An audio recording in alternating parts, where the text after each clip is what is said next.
Muito bom, estamos aqui para mais um programa Papo Reto, Papo de Homem, mas para você e toda a sua família assistir. Hoje estou trazendo um dos caras mais brabos que eu conheci. Assim que eu pisei aqui em Alphaville, eu falei isso para ele. Diego Neves, meu irmão, seja muito bem-vindo. Tamo junto, irmão. Muito bom estar aqui com você, um homem que cuida do posicionamento, do brand, da arte de comunicar. Comunicar não é só falar, né? Comunicar não é só falar. Arte, não é? Amigo, falar é muito pouco na comunicação, você acredita? É mesmo? É, amigo. Já começou quebrando aqui.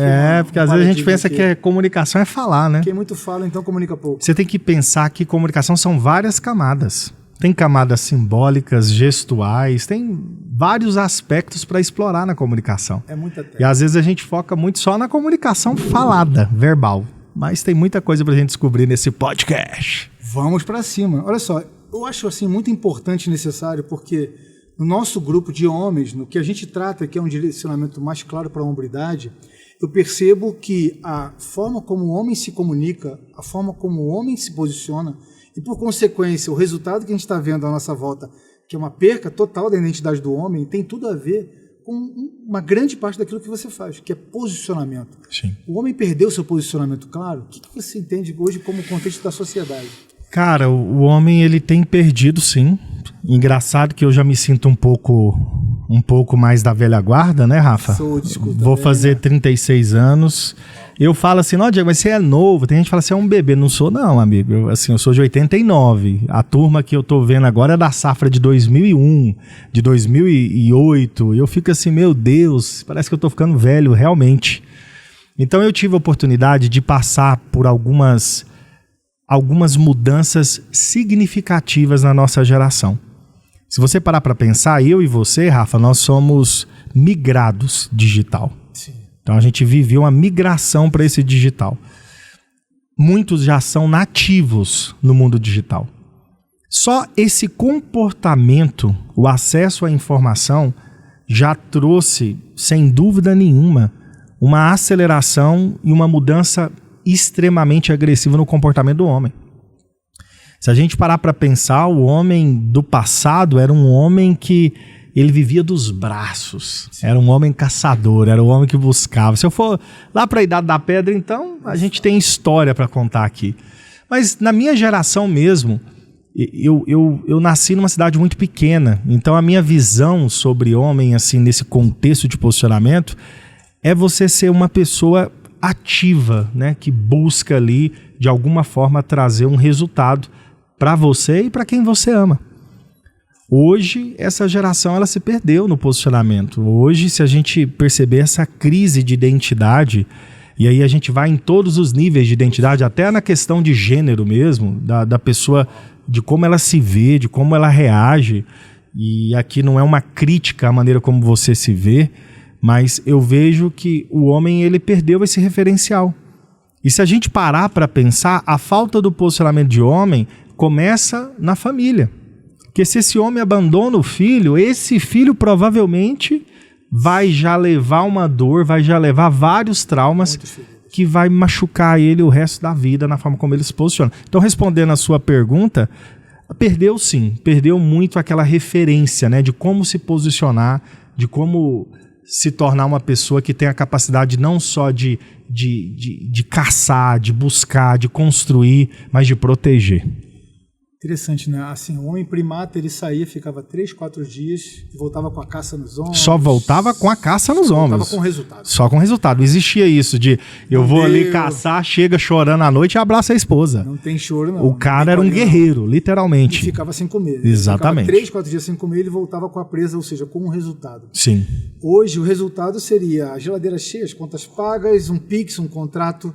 Só que hoje o homem ainda tem esse viés, né? Por ter talvez hoje uma geladeira, talvez ele não volte com a presa porque ele sabe que tem uma conserva de presa. Exato. No dia seguinte. Isso foi tirando um pouco do seu ímpeto de homem, não é não? Esse lado agressivo, eu diria, né? Esse lado de caçador instintivo, eu concordo.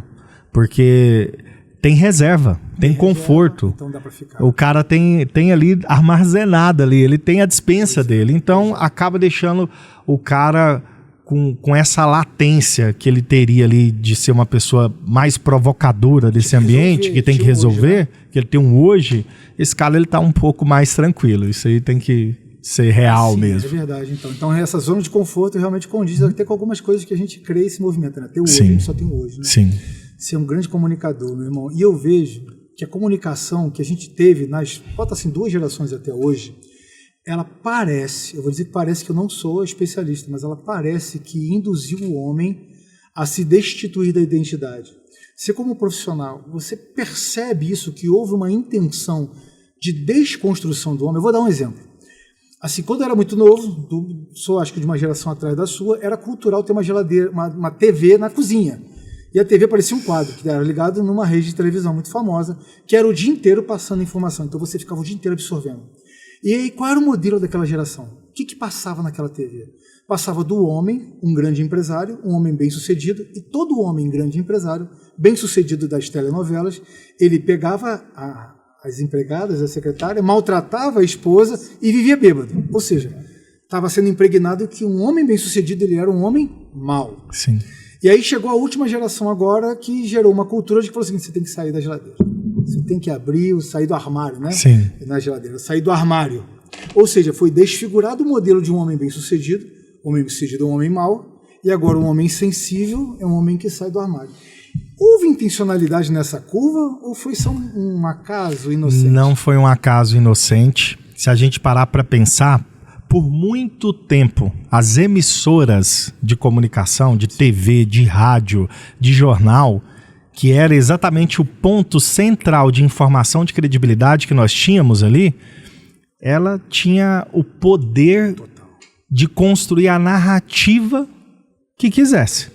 Tanto é que o reflexo da nossa sociedade, por muitos anos, era construído pela dona de casa que assistia a televisão, a novela, sim, e ela refletia os seus relacionamentos, tudo embasado no que era ilustrado naquela novela. E o homem, ele era baseado naquele noticiário, naquelas informações, da maneira como era ditado dentro dessas grandes emissoras.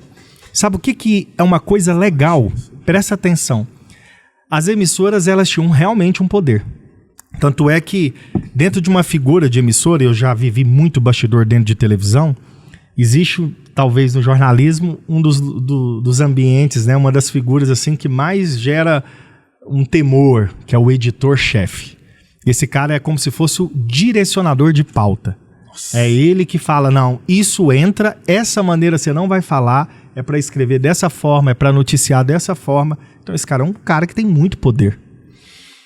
Tem um filme que eu até recomendo para toda a audiência, que talvez seja um dos filmes que mais abriu a minha cabeça na comunicação. Eu estou há 20 anos para falar para vocês aqui de forma profissional nisso.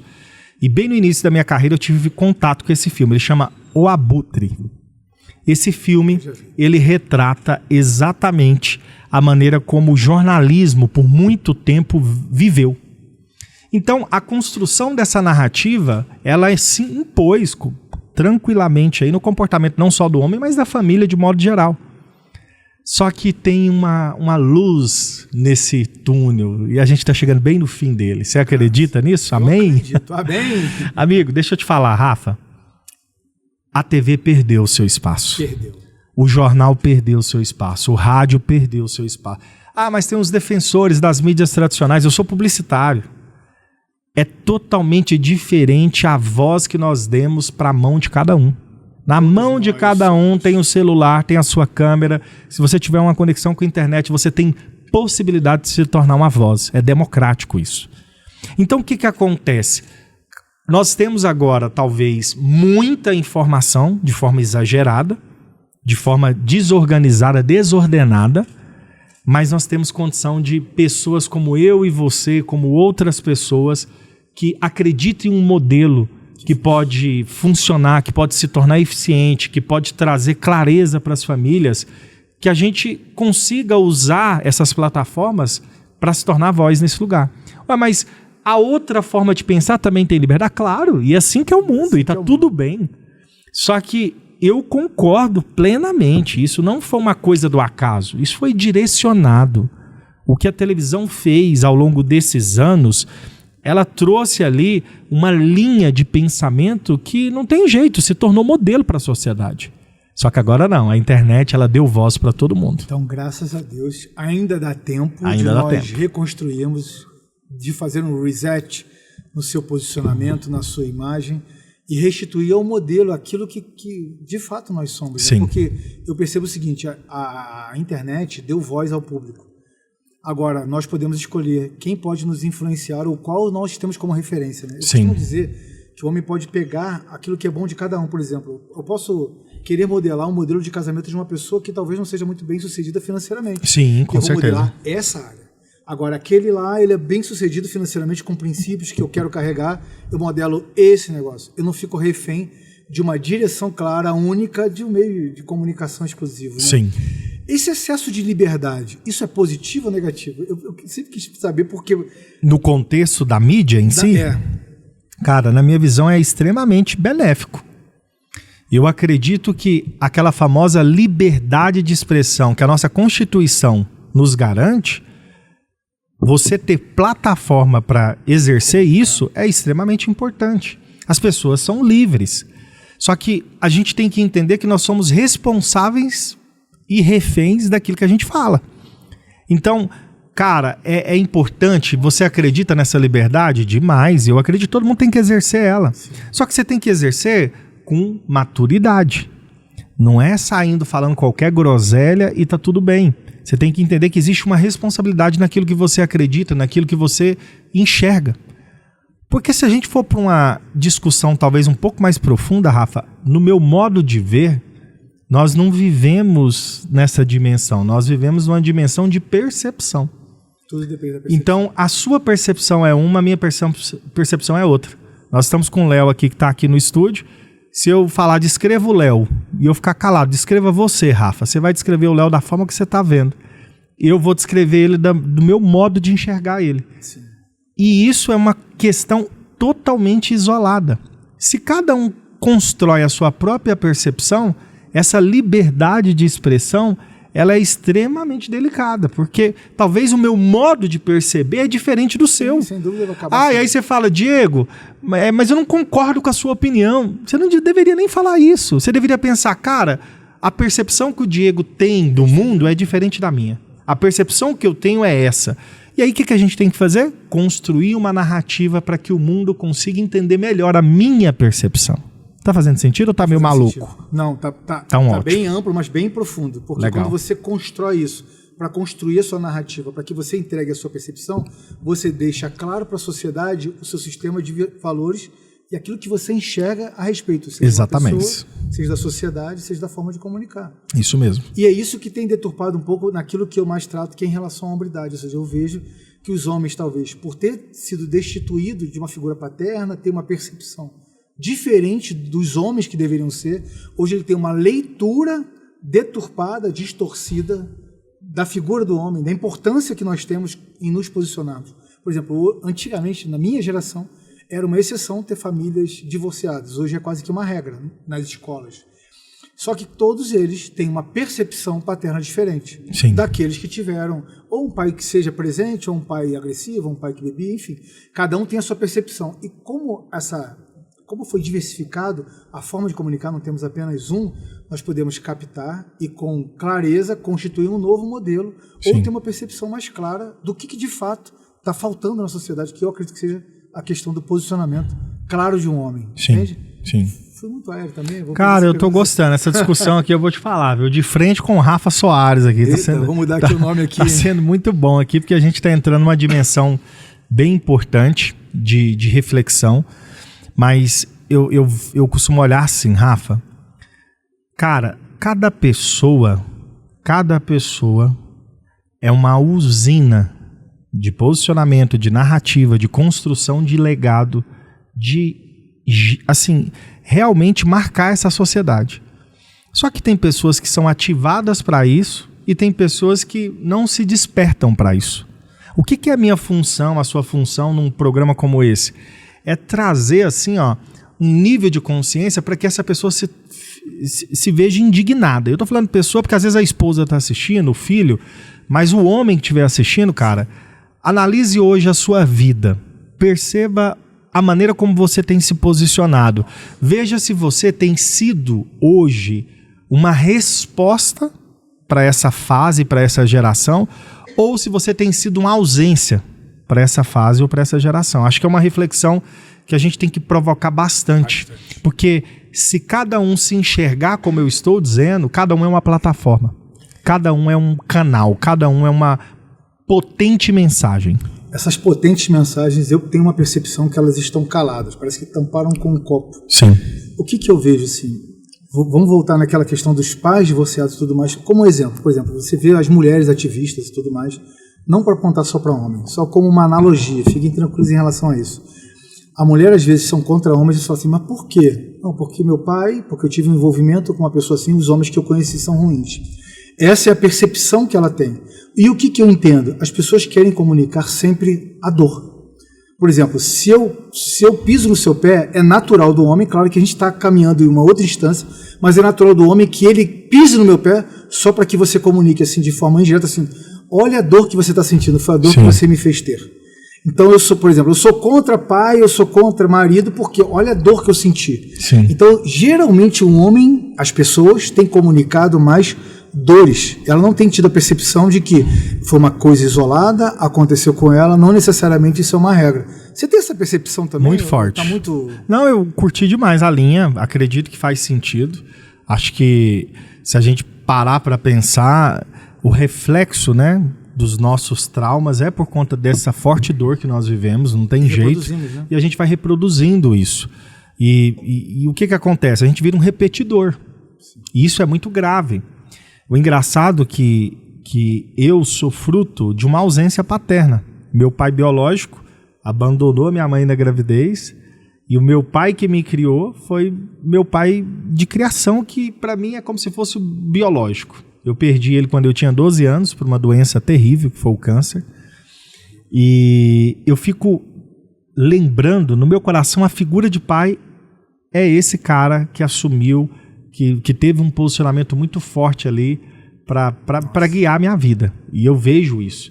Só que esse cara, ele me trouxe uma visão, uma percepção muito forte de amadurecimento. Tanto que eu perdi ele muito novo e eu tive que fazer a minha vida acontecer. Tem que resolver. Só que teve alguns padrões que eu poderia ser um repetidor que eu interrompi. Meu pai era um alcoólatra. E ele vivia isso numa cadeia assim, bem desorganizada, desordenada. Meu pai era viciado em cigarro. E eu, graças a Deus, eu nunca tive ímpeto para isso, né? Então para mim, eu não sei, né, o nível de maturidade que eu assumi ali, mas me gerou uma indignação de ver a maneira como ele faleceu, o quanto ele ficou vulnerável por uma doença muito terrível, que foi causada pelo excesso de álcool, excesso de cigarro, de tudo, que eu olhei para aquilo e falei, cara, você quer saber? Eu não quero viver isso, eu não quero repetir isso. Graças a Deus que com 12 anos de idade eu tive a oportunidade de ter essa maturidade para sair desse vazio. Porque na maioria das vezes nós somos destinados ali, de alguma forma, a reproduzir, a repetir isso. Então, essas dores, a reflexão só é muito forte, porque é exatamente sobre isso. A gente não pode ser esse repetidor de dor. A gente tem que olhar para esse cenário, tirar o aprendizado dele e construir uma narrativa de crescimento. E a gente não pode apontar o dedo. Os homens hoje, o mal da... Não tem Eles isso, são frutos cara. de uma construção. Exatamente. Ou de uma desconstrução. Ou de uma percepção, né? Percepção. A correção perfeita. Talvez a muita dor do seu pai fez com que você não fizesse um sistema de repetição. Sim. Tem um camarada chamado Craig Hill, ele fez várias questões como veredas antigas, vários treinamentos, e ele fala de relatos de mães que quiseram afastar seus filhos dos pais. E ele recomendava claramente, não faça isso, porque vai chegar numa idade, mesmo que ele tenha sido um marginal, esteja cumprindo pena, o filho vai querer ir lá só para constar, para ter um tipo de relacionamento.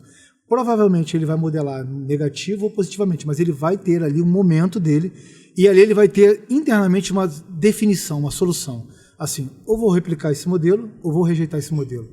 Todas as vezes que tentaram romper esse tipo de modelagem, teve grandes traumas para os pais. Hoje, muitos adultos não tiveram pais. Assim, né, não tiveram nenhuma referência positiva ou negativa. Simplesmente não tiveram pais. E para ele, essa ausência gerou homens fragilizados. Frágeis por quê? Porque o homem é o que é o responsável pela dor. Por exemplo, eu vejo na sua resiliência A resiliência é que ele possa ter reproduzido diante de tanta dor. Eu também perdi minha mãe do câncer. É uma doença devastadora. Sim. Devastadora. Eu fiquei chocado com isso. Mesmo já, enfim, fiquei muito chocado. Então, a resiliência te deu resiliência. Sim. Você modelou uma resiliência e virou uma chave. Isso aí, virou. É o que muitos homens ainda precisam ter.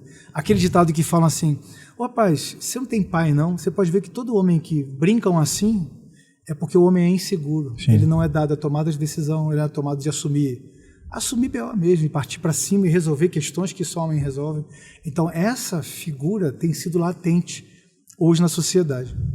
Nosso papel como Reset, agora fazendo o pitch aqui, né? Sim. Nosso papel como Reset é reajustar isso. Sim. Referenciar e falar, olha, você não teve, mas agora pode ter. E na Bíblia, só para concluir esse, a gente passar para a próxima página, na Bíblia sempre Deus é referenciado como Pai. Por quê? Porque ele já sabia, ele é Deus, ele já sabia que essa ausência sempre iria existir. Sim. Então, o que ele quer dizer? Olha só, por mais ausência de pai que você tenha, eu já sei, conta comigo, eu não vou falhar. Forte. Fica de boa, sou seu pai, que ele falhou, nunca conheceu, estou aqui. Por isso que ele sempre foi feito, essa analogia de pai, porque sempre vai faltar. Forte, meu Deus, incrível, tô aprendendo aqui, eu sou o entrevistado, mas eu tô aprendendo aqui. A gente vai transitando aqui, Deus vai trazendo mais... Muito enfim. foda. Meu irmão, você já fez o posicionamento de muitos grandes homens posicionados. Cito o nome de alguns. Por que eu estou perguntando sobre isso? Para que a gente também possa ter uma ideia do seguinte, que todo homem que a gente até vê como referência, eles também precisaram ajustar. Exato. Comunicação, sim, roupa, posicionamento. Tá, eu vou falar de alguns, mas primeiro eu vou falar de mim. Sim, porque claro. Você imagina, é um também, com certeza. Não, mas não por esse aspecto. E talvez aquele ditado, né, que casa de ferreiro, espeto de pau, funcionou muito para mim por muito tempo, né? Eu fiquei numa onda onde por muitos anos eu fiz isso para marcas, fiz isso para negócios, mas eu não dava atenção para mim. Então eu tinha uma crise de posicionamento muito forte, se você parar para pensar. Porque imagina só, a gente fazendo isso e repetindo isso para tantas marcas ao longo de 20 anos. Chegou momentos de eu falar, cara, será que eu sou uma fraude? Porque eu não uso isso para mim, eu não faço nada para mim. Para os outros funciona, para mim eu nunca fiz nada. E eu tive um ponto de virada muito grande. Eu acho que talvez o maior impacto de posicionamento foi o meu. E aí eu me posicionei, por incrível que pareça, não foi de frente de câmera, porque isso sempre foi fácil para mim. Não foi em palco palestrando, isso também sempre eu fiz de uma forma muito natural. Mas foi, eu diria, na maneira como eu enxergava a mim. Eu vivi uma obesidade ali, eu cheguei num nível, né, onde eu me entreguei literalmente para a profissão. Eu vivi uma prisão emocional por muitos anos nisso e eu fiquei obeso, literalmente. E aí o primeiro ato de posicionamento foi quando eu me enxerguei e falei, cara, tá errado. E ali eu comecei a minha atividade no esporte. Para quem está me assistindo aqui, nesses 5 anos eu tive a oportunidade de chegar no ápice de 50 quilos eliminados, né? Isso sem bariátrica, isso sem Monjaro, sem nenhum tipo desses protocolos novos e modernos que existem aí. Eu usei simplesmente a garra de fazer atividade física e corrigir a alimentação. Hoje até ganhei um pouquinho de peso, mas eu estou aí sempre sendo vigilante nisso, né? Sim. Mas foi um ato de posicionamento que me trouxe muita clareza. Mas se a gente for trazer de experiências, ao longo desses anos a gente fez posicionamento de marcas das mais variadas possíveis. Talvez uma que nós podemos destacar mais recente é a do Marçal. Sim. Vivi com o Pablo aí praticamente 4 anos e dentro desse contexto foi estabelecida uma narrativa muito potente de várias formas, né, da pessoa se conectar com o Pablo. Então, tinha gente que chegava para conectar com um posicionamento de pai. Tinha gente que chegava para conectar com um posicionamento de esposo, de marido. Tinha gente que conectava com a vida de esporte. Outro com a carreira política. Outra com a visão de mentor. Outra como investidor. Então, nós conseguimos ali fazer múltiplos reconhecimentos de autoridade, literal mesmo, de posicionamento reconhecido. Então, o Pablo é essa figura tão potente, tão relevante e influente por conta de uma construção, uma repetição disso. Talvez uma outra pessoa que eu cito, que hoje está muito próxima de mim, é o Tássio, que é um irmão que eu tenho. O Tássio, nós já fizemos vários produtos juntos. Eu lembro que o primeiro produto, o Tássio, ele tinha dificuldade até de olhar para as pessoas no auditório. E a gente construiu junto um posicionamento muito forte, né? Hoje ele vive desse posicionamento. As pessoas reconhecem, né? Não só o resultado que ele está construindo, mas ele se tornou, sim, uma referência muito importante. Outro cara que eu sempre contribuí muito, Marcos Paulo, um grande querido. E, inclusive está tendo um evento dele hoje, aqui durante a gravação. E o Marcos, ele é um cara que ele tem um coração gigantesco. Por muitas vezes ele desceu do palco, foi em mim e perguntou: o que você acha da maneira como eu construí aquela narrativa? Ele sempre foi essa pessoa de querer crescer, aprender. Eu falava: Marcos, talvez essa saída é melhor. Quantas vezes eu tive a oportunidade de instruir ele, e ele, desse tamanho todo, sempre olhando assim como uma pessoa que ele poderia confiar, né? Então, ao longo dessa carreira, talvez esses nomes hoje se destacam bastante aí, né, nesse cenário que a gente vive, mas essa figura de posicionar essas pessoas, o que significa quando a gente faz esse serviço por um terceiro? É você extrair a essência dele. É você potencializar exatamente o que ele representa, o que ele acredita, o que ele vive. Nossa. Tem uma forma de hackear o cérebro profundo isso. Legal o Marcos Paulo ter o coração ensinável. Demais. O Marcos Paulo é surpreendente. Surpreendente. Também, ele é uma referência, ou seja, tem uma maneira de hackear o cérebro que as pessoas, inclusive, podem fazer isso de forma intencional. Se você está com um dia um pouco tenso, você sorri, mesmo que mecanicamente, o seu cérebro entende que tem algo bom e ele interioriza e ele já libera, você se sente mais poderoso, igual movimentação, posicionamento.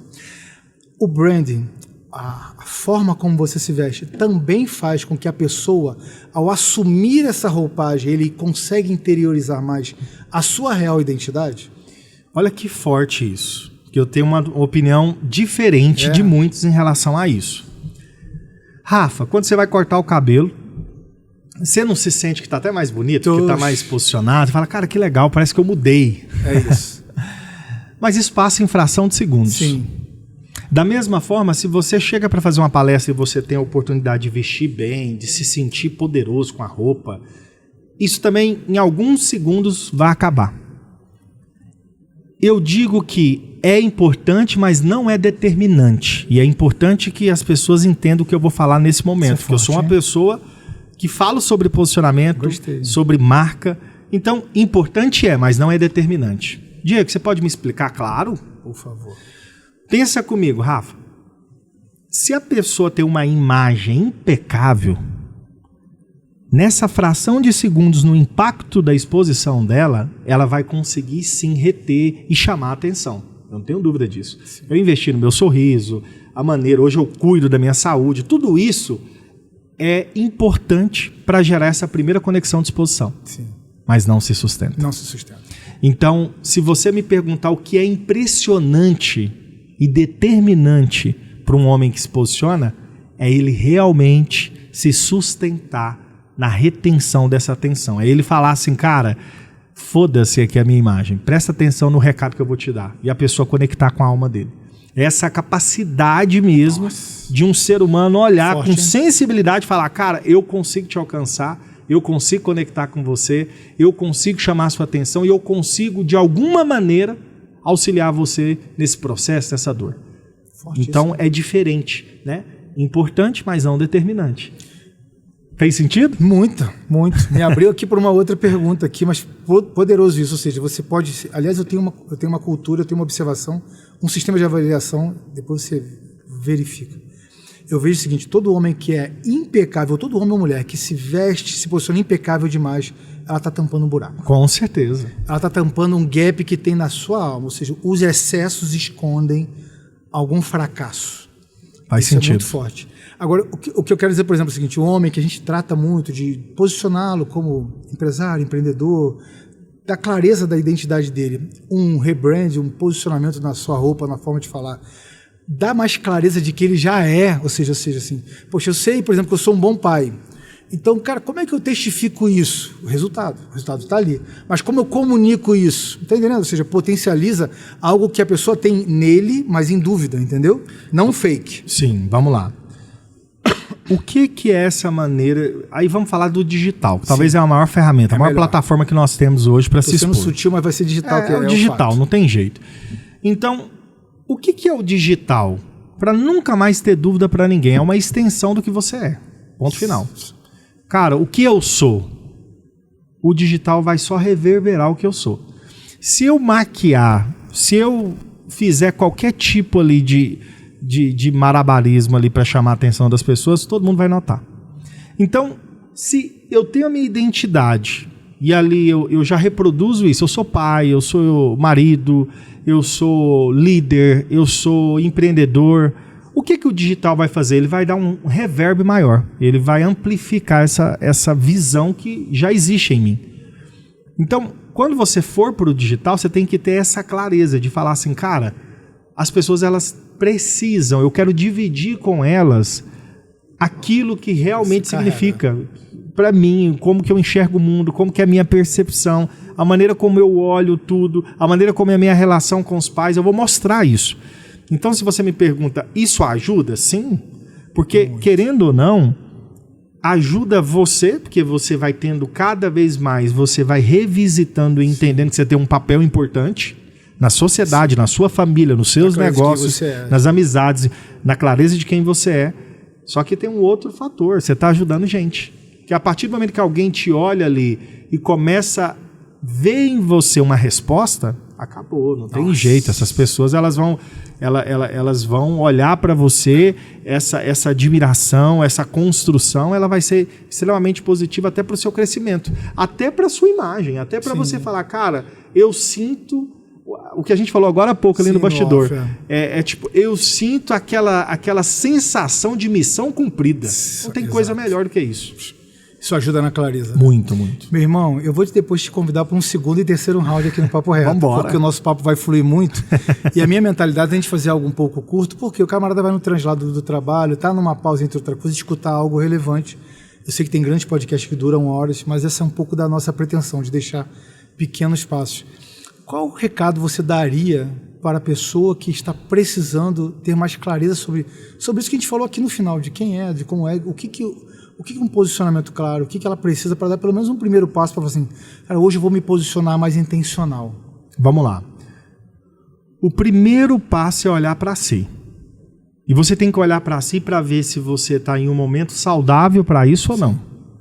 Diego, não me sinto saudável por N motivos. Emocionalmente eu me sinto um desastre na minha imagem, eu me sinto um desastre nos meus projetos. E aí, óbvio que se você for para o digital ou criar qualquer linha de posicionamento voltada nesse momento, pode ser um desastre também, porque é destrutivo. Você está fazendo aquilo que você não está vivendo. Então, primeiro, olha para si. Que fase que você está? Diego, eu não estou perfeito. Nem eu, tá, meu querido? Você está assistindo aqui, nenhum de nós aqui estamos. É todo mundo normal. Mas depois que você tem consciência que tem coisas que não estão legais, aí agora coloca na peneira. Joga tudo na peneira e vê o que fica. Se o que fica é bom, mostra isso. E o que não está legal? Por enquanto, corrija até o momento que você se sentir seguro para falar disso. Então, imagina assim, Diego, se eu entrar na internet hoje, eu sou um homem, eu quero me posicionar, eu tenho que falar hoje de paternidade? Você jogou na peneira. O que sobrou te dá condição, te dá repertório, te dá segurança para falar de paternidade? Não dá. Então, eu já respondi a sua pergunta. Agora, quando você jogou na peneira, ficou ali a questão empresarial, fala sobre empresarial. Jogou na peneira, ficou a questão espiritual, fala sobre a questão espiritual. Mas se posicione. Então, primeiro passo, olhando para si. Segundo passo, analisa aquilo que você está vivendo e olha se isso está saudável ou não. Qual é a camada da sua vida que você se sente mais seguro? É a peneira. E o terceiro passo, comece a falar daquilo que você tem bastante segurança. Daquilo que você vê que você... Cara, isso aqui para mim é fácil de fazer. Eu consigo fazer acima da média. Pronto. Isso é uma linha para você construir minimamente uma forma, né? Uma rota, um mapa para você se posicionar na internet ou em qualquer lugar que seja. Maravilha, hein? Gente, tem muita gente que está achando que o seu óbvio não é interessante para ninguém. O seu óbvio é o sonho de muita gente. Sim. O que para você é básico pode salvar a vida de alguém, pode dar uma virada de rota. Às vezes, uma mensagem na manhã muda a história. Ontem teve uma pessoa que me mandou uma mensagem no WhatsApp, eu dei uma resposta para ele e falou assim, cara, foi de Deus isso. O que para mim era óbvio, Sim. algo óbvio. O seu óbvio salva vidas. Meu irmão, obrigado, viu, por ter vindo Imagina. aqui. Vou encerrar aqui esse bate-papo aqui, muito orgulhoso de estar aqui do seu lado. Obrigado, Rafael. Os caras mais bravos que eu já vi aqui em Alfa aqui. Tamo junto. Ó, obrigado você que tá aí, que Deus abençoe a sua vida. Conte comigo, viu, meu irmão? Estou muito feliz por ver você se posicionando nesse projeto. Vamos nos posicionar. É algo que queima meu coração. Eu tenho certeza que vai alcançar todo mundo que precisa se posicionar e você tá comigo nessa. Vambora. Fechou? Tamo junto, irmão. Um abraço. Valeu. Obrigado.